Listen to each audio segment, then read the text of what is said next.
ST official. আজ আমি তোমাদের এমন একটি বাস্তব ঘটনা শোনাবো যেটা শোনার পর তোমাদের সবার গা শিউরে উঠবে। গল্পের থেকেও বাস্তব জীবনটা আরো বেশি ভয়ঙ্কর, আর সেটার প্রমাণ হচ্ছে এই বাস্তব জীবনের গল্পটি। তো মনোযোগ দিয়ে শেষ পর্যন্ত এই গল্পটি শুনতে থাকো। মেয়েটির নাম হচ্ছে মিম বা সাবা যেটা বলেন। তার বাসা হচ্ছে পুরান ঢাকায়। পুরান ঢাকার কোথায় সেটা না হয় নাই বললাম। মেয়েটি ছিল বাবা মার একমাত্র মেয়ে। তার জীবনটা ছিল অনেক সুন্দর। যখন যা চাইতো তাই পেত, যাকে বলে জীবনটা ছিল স্বর্গের মতো। আস্তে আস্তে বড় হতে লাগলো। মিম ক্লাস 4-এ ওঠার পর তার একটি ছোট ভাই হলো। ভাইয়ের নাম হচ্ছে নাবিল। ঠিক তখন থেকেই মিম ডিপ্রেশনে চলে যায়, কারণ তখন আর আগের মতো মিমকে কেউ ভালোবাসতো না, বিশেষ করে মা বাবা। তখন তার দাদি চাচা ফুপি ওরা একটু একটু মিমকে দেখত। তো এভাবেই তার দিন যাচ্ছিল। যখন ক্লাস 6-এ ওঠে, তারপর তার একটি রিলেটিভ তার সাথে অনেক খারাপ খারাপ কথা বলতো। তারপর খারাপ ভিডিওগুলো দেখাতো, খারাপ পিকচারও দেখাতো। কিন্তু মিম এই খারাপ ভিডিও পিকচার এগুলোর মানে তখনও বুঝতো না।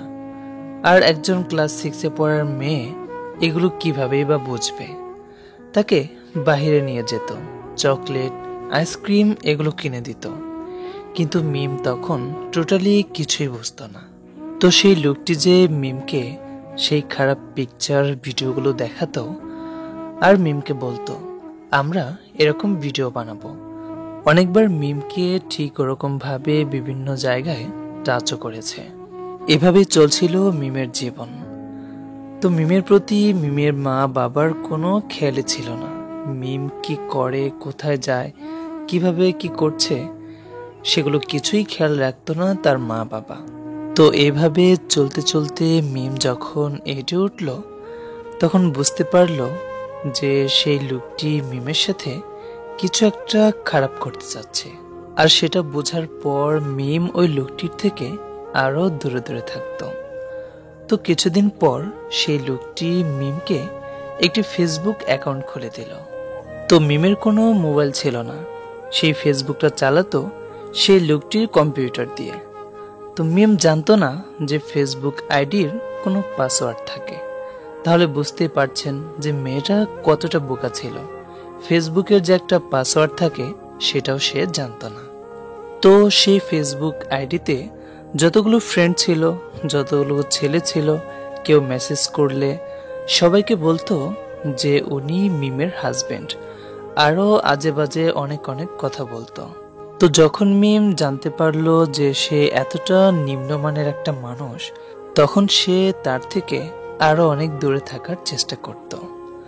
তো এতক্ষণ যাবৎ যে মানুষটার কথা বলছিল উনি আর কেউ না, উনি হচ্ছে মিমের ফুপা, মিমের আপন ফুপির হাজবেন্ড।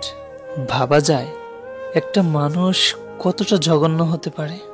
মিম যখন ক্লাস 9-এ, তখন একটি ছেলে মিমকে অনেক লাইক করত। মিমও তখন ওই ছেলেটিকে অনেক লাইক করত, কিন্তু মিম কখনো বলেনি ওই ছেলেটিকে সে পছন্দ করে। তো এইভাবেই কিছুদিন যায়।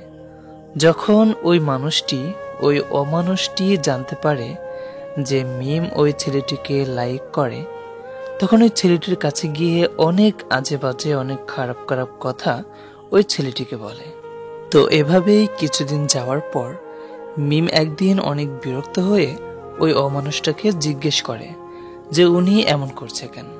তখন সেই কুকুরটি মিমকে বলে যে মিমকে সে অনেক লাইক করে, তাকে বিয়ে করতে চায়। ভাবা যায়, বলেন তো, উনি হচ্ছে মিমের বাবার মতো, আর উনি মিমকে বিয়ে করতে চায়।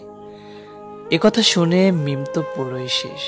একটা বার মিমের জায়গায় আপনাকে বসিয়ে দেখুন।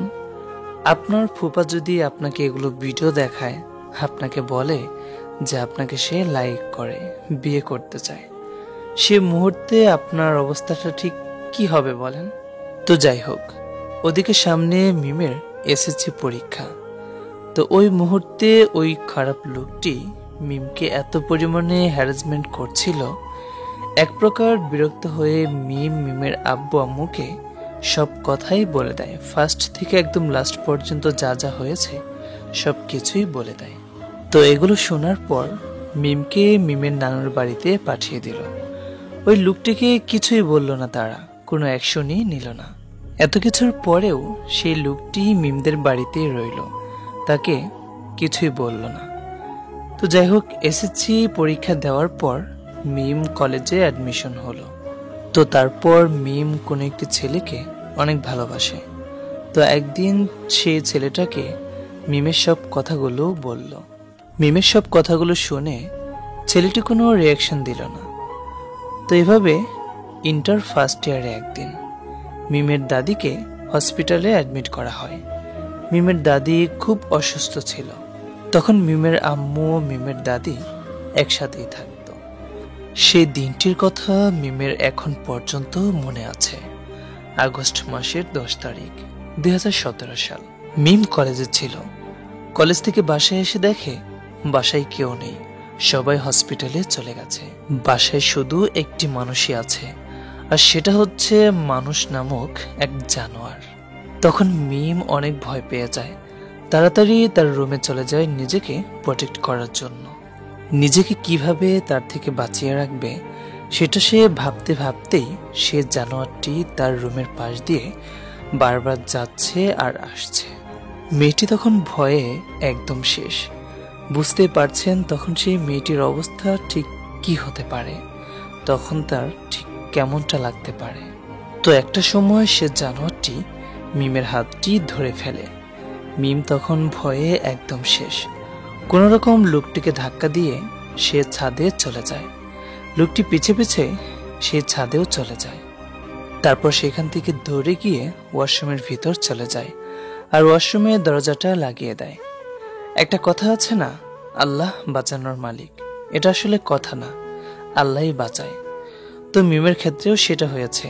আল্লাহ তখন মিমকে ঠিক এভাবেই বাঁচিয়েছে। তখনই মিমের ফুফাতো বোন স্কুল থেকে চলে আসে। মিমের ফুফাতো বোন মানে ওই জানোয়ারটির মেয়ে। তো তার সামনে তো আর কিছু করতে পারবে না। তখন মিম অনেকটা ভরসা পায়। তারপর নিজের রুমে গিয়ে দরজা আটকিয়ে বন্ধ করে থাকে। তো সেদিনকার মতো মিম বেঁচে গেল। সেদিন মিম বেঁচে গেলেও তার হাত থেকে রেহাই পায়নি। তারপর তাকে মাঝে মাঝে ফোন দিত, ফোন দিয়ে থ্রেট দিত, বলতো তুই যদি আমার সাথে ওগুলো না করিস তাহলে তার ছবি দিয়ে অনেক খারাপ পিকচার এডিট করে সেগুলো আমি ইন্টারনেটে ফেসবুকে আপলোড করে দেব। মিম তখন এগুলোতে কোনো পাত্তা দিত না। মিম ভাবতো হয়তো তাকে থ্রেট দিচ্ছে, এই পর্যন্তই শেষ। কিন্তু না, সেদিন মিম কোচিংয়ে ছিল। হঠাৎ তার এক বান্ধবী তাকে ফোন দিয়ে যা বলল আর তাকে যা দেখালো সেটা দেখার জন্য মিম কোনো মতেই প্রস্তুত ছিল না।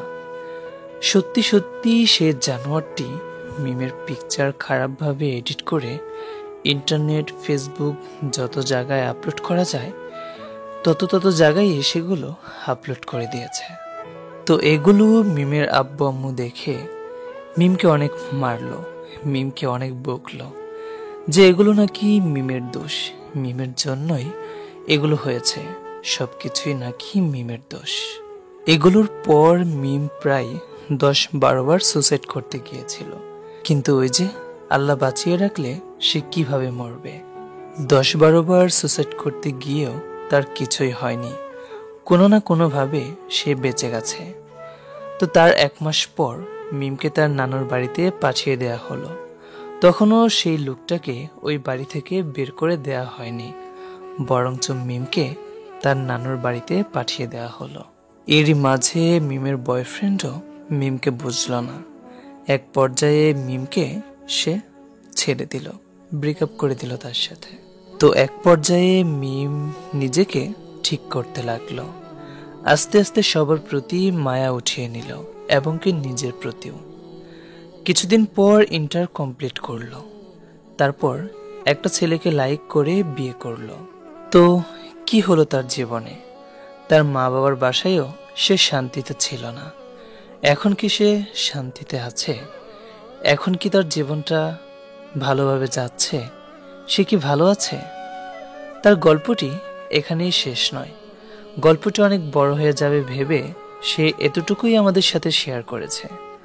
তোমরা যদি তার পুরো জীবন কাহিনীটা শুনতে চাও তাহলে কমেন্ট করো।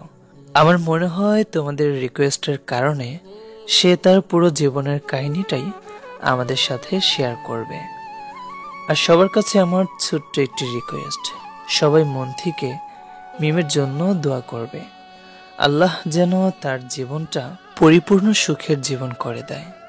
জীবনে তো অনেক কষ্ট পেলই, এবার আল্লাহ যেন মিমকে অনেক হ্যাপি বানায়, তার বাকি জীবনটা যেন আল্লাহ অনেক সুখের করে দেয়। আমরা সবাই মন থেকে মিমের জন্য এটাই দোয়া করব, আমিন। আর সবাই কিন্তু কমেন্টে মিমকে অনেক অনেক রিকোয়েস্ট করবে তার বাকি কাহিনীটা আমাদের সাথে শেয়ার করার জন্য।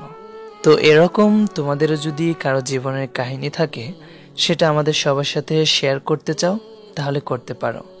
আর শেয়ার করার সিস্টেম হচ্ছে আমাদের ভিডিওতে বা ভিডিও ডিসক্রিপশনে নাম্বার, তারপর হচ্ছে তোমার ইমেল দেওয়া আছে।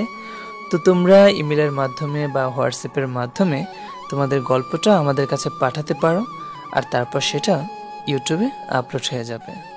তো মিমের জীবনের বাকি গল্পটা শুনতে চাইলে এখনই ভিডিওতে লাইক দাও আর কমেন্টে তাকে রিকোয়েস্ট করো। তো সে পর্যন্ত সবাই ভালো থেকো, দেখা হচ্ছে নেক্সট ভিডিওতে।